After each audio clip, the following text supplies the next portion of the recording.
हम आखिर गलती क्यों मानते हैं? हमको ऐसा समझाया गया है और हम ऐसा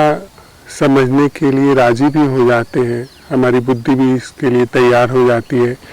कि हम कुछ करते हैं जो कि अनुकूल नहीं बैठता है, तो उसको यदि हम स्वीकार कर लें कि हमसे गलती हुई है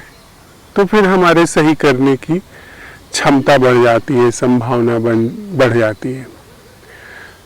लेकिन यह क्या वही व्यक्ति नहीं है जिसने पहले कोई गलती की है और ठीक वही व्यक्ति सुधार करना चाहता है? हम सब लोगों को दृष्टांत दिए गए हैं कि कीचड़ से कमल निकलता है,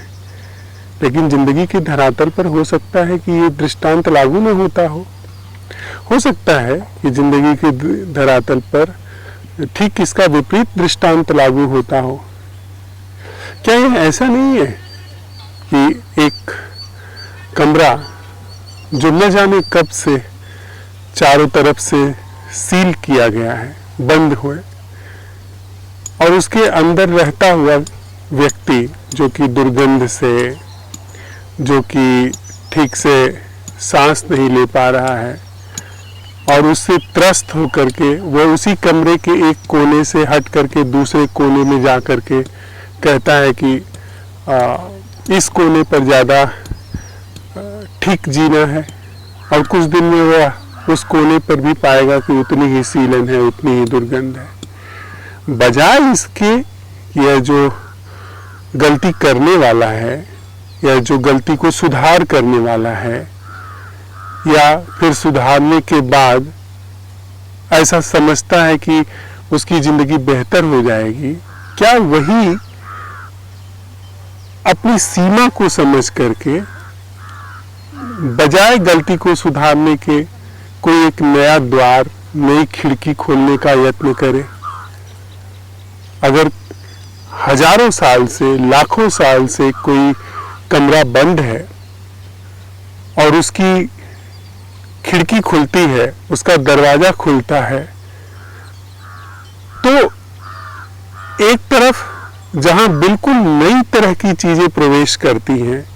रोशनी प्रवेश करती है, ताजी हवा प्रवेश करती है, न जाने कितने कलरव प्रवेश करते हैं, सुगंध प्रवेश करती है, जीवन प्रवेश करता है, वह प्रवेश करता हुआ जीवन जो उस कमरे में जीवन है उसके लिए बिल्कुल अभिनव होगा,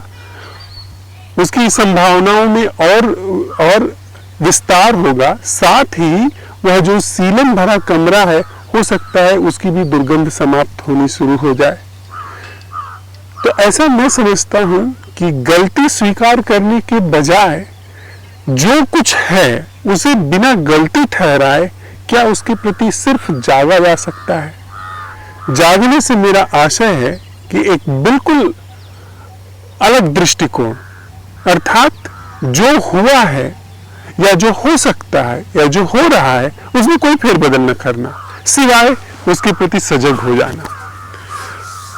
उसी सजग होने में शायद एक नया द्वार, एक नई खिड़की खुलती है।